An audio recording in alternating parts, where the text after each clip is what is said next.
السلام علیکم ورحمۃ اللہ وبرکاتہ۔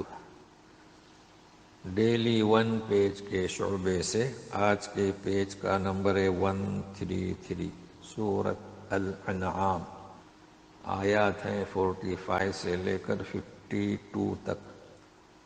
اعوذ باللہ من الشیطان الرجیم، فقطع دابر القوم الذین ظلموا والحمد للہ رب العالمین۔ ظالم قوم کی جڑ کاٹ دی گئی۔ یہ کون سی قوم؟ گزشتہ صفحے کی آخری آیت کہ ہم نے لوگوں کو انعامات سے نوازا، بلکہ دروازے کھول دیے جس کی وجہ سے وہ اترا گئے، تو ہم نے انہیں عذاب میں دبوچا اچانک، تو پھر وہ مایوس ہو گئے۔ تو ایسی قوم کی جڑ کو کاٹ دیا گیا۔ تو کہیں ساری تعریفیں اس رب کے لیے جو جہانوں کا رب ہے۔ اب تعریف کیوں؟ اس لیے کہ ظالم قوم خود بھی رکتے ہیں، دوسروں کو بھی روکتے ہیں دعوت دین کو اپنانے سے، لہذا لوگوں کو حق، سچا پکا دین کو قبول کرنے کے لیے راہ ہموار ہو جائے، ایسے لوگوں کی جڑ کاٹنا ضروری ہے۔ تو اس بات پر الحمدللہ رب العالمین۔ تو اے رسول، آپ قریش کفار مکہ کو اس طریقے سے پوچھ کر سمجھائیے۔ تو سنیے، قل أرأيتم إن أخذ الله سمعكم وأبصاركم وختم على قلوبكم من إله غير الله يأتيكم به انظر كيف نصرف الآيات ثم هم يصدفون۔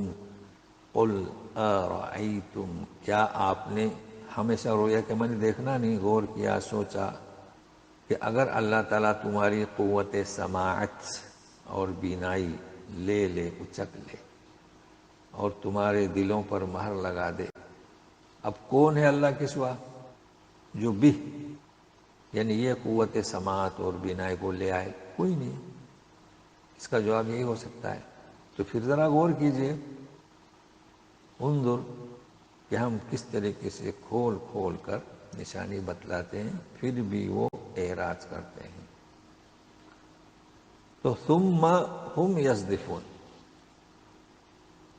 جبکہ اس کے لیے ہم ترجمہ کریں گے اس کا اعراض، جبکہ اعراض خود لفظ ہے، معرضین، موردون، یجحدون کے معنی انکار، تو یصدفون میں شدت ہے، یعنی شدت سے اعراض کرتے ہیں۔ چونکہ اس قدر آیتوں کو کھول کر ہم نے بیان کیا، اس کے بعد بھی وہ بے رخی اختیار کرتے ہیں، تو اس کے لیے یصدفون کا لفظ۔ اچھا، مزید ان سے پوچھئے،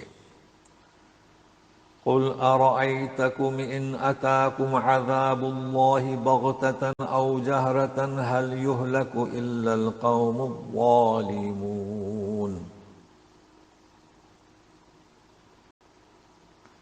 کہہ دیجئے، ارأیتکم، کیا تم نے دیکھا کہ اگر، یعنی غور کرو، اگر آئے تمہارے پاس اللہ کا عذاب اچانک یا علانیہ۔ اب یہاں خیال رکھیے، بعضوں نے ترجمہ کیا ہے تو بجز ظالموں کے کسی کوئی ہلاک ہوتا ہے، تو یوں چونکہ حل یہلک الا القوم الظالمون، ہلاک نہیں ہوتا مگر ظالم کو، تو مفہوم اس کا یہ ہے کہ اللہ کا جب عذاب آتا ہے، اچانک ہے یا علانیہ ہے، تو ظالم کو اس سے اور کوئی ہلاک نہیں ہوتا، کیونکہ انبیاء، رسول، مومنین ان کے ساتھ کہ ان کو تو پہلے نکل جانے کا حکم ہوتا ہے۔ یہ اس کا مفہوم ہے۔ اب انہی رسولوں کے تعلق سے، وَمَا نُرْسِلُ الْمُرْسَلِينَ إِلَّا مُبَشِّرِينَ وَمُنذِرِينَ فَمَنْ آمَنَ وَأَصْلَحَ فَلَا خَوْفٌ عليهم ولا هم يحزنون. ہم تو رسولوں کو بھیجتے ہیں اس لیے کہ وہ بشارت دیں، آگاہ کریں.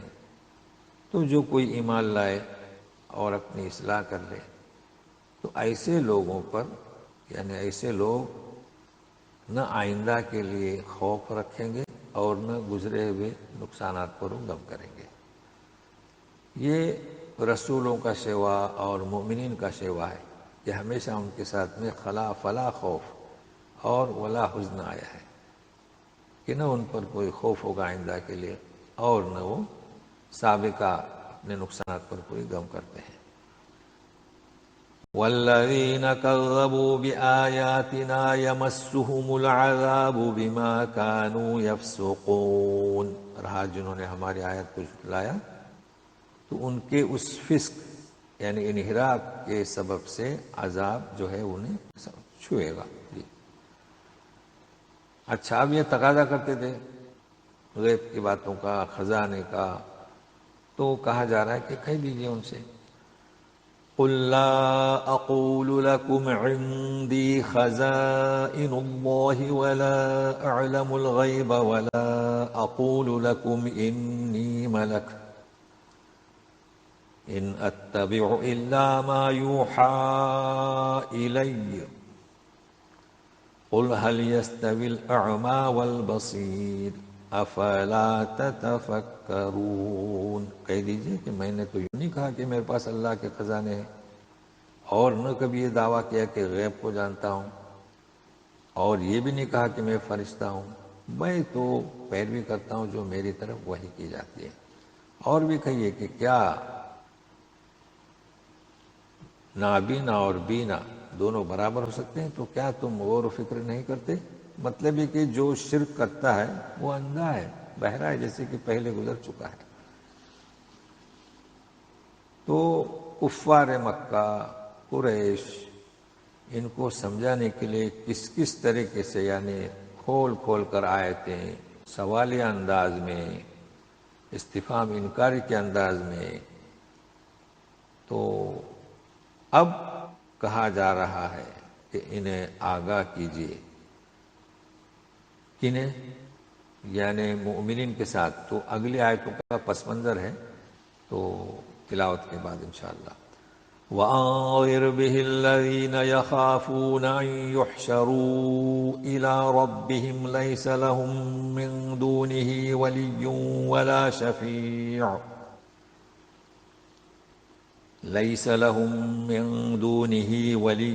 وَلَا شَفِيعٌ لَعَلَّهُمْ يَتَّقُونَ. یہ آیت اور اگلی آیت. اس کا پس منظر یہ ہے کہ غریب مسلمان، مفلس، پھٹے پرانے کپڑے، تو یہ مشرکین یہ چاہت ظاہر کرتے تھے کہ انہیں ہٹا دو. جی تو حکم ہو رہا ہے کہ آپ آگاہ کیجئے جنہیں اندیشہ ہے کہ اکٹھے کیے جائیں گے ان کے رب کی طرف. اور وہ کہاں اکٹھے کیے جائیں گے؟ کہ اللہ کے سوا اس وقت ان کا کوئی حمایتی نہیں اور نہ شفاعت. تو اس طریقے سے انہیں آگاہ کیجیے تاکہ وہ پرہیزگار بن جائیں. اب رہا سوال کہ یہ جو کہتے ہیں کہ انہیں ہٹائیے، ایسا نہیں. سنیے وَلَا تَطْرُدِ الَّذِينَ يَدْعُونَ رَبَّهُم بِالْغَدَاةِ وَالْعَشِيِّ يُرِيدُونَ وَجْهَهُ مَا عَلَيْكَ مِنْ حِسَابِهِم مِّن شَيْءٍ وَمَا مِنْ حِسَابِكَ عَلَيْهِم مِّن شَيْءٍ فَتَطْرُدَهُمْ فَتَكُونَ مِنَ الظَّالِمِينَ. تطرد اصل میں یہ لفظ آتا ہے جھڑکنا، ڈانٹنا. وہ بھی ترجمہ کریں گے کہ آپ ان لوگوں کو نہ ہٹائیے جو اپنے رب کو صبح شام پکارتے ہیں. مطلب مشرکین جو کہتے تھے نا کہ انہیں ہٹا دیجئے، تو ظاہر ہے کہ ڈانٹ ڈپٹ کر اس میں شامل ہے تطرد. ورنہ کسی چیز کو ہٹانا وہ تو فائدے کے لیے بھی ہوتی ہے، جیسے کہ ہم کسی چیز کو، سامان وغیرہ کو، تو یہاں وہ مراد نہیں. تطرد کا لفظ اس میں ڈانٹ ڈپٹ، تذلیل، اہانت. تو انہیں نہ ہٹائیے جو اپنے رب کو صبح شام پکارتے ہیں، وہ چاہتے ہیں اس کی ذات، اس کا چہرہ۔ اب رہا سوال، مشرکین کہتے ہیں کہ وہ غریب ہے، مفلس ہے، ما علیک من حساب من شیء، وہ کچھ بھی ہیں، آپ پر ان کا کوئی حساب نہیں اور آپ کا ان پر نہیں، وہ کچھ بھی ہیں۔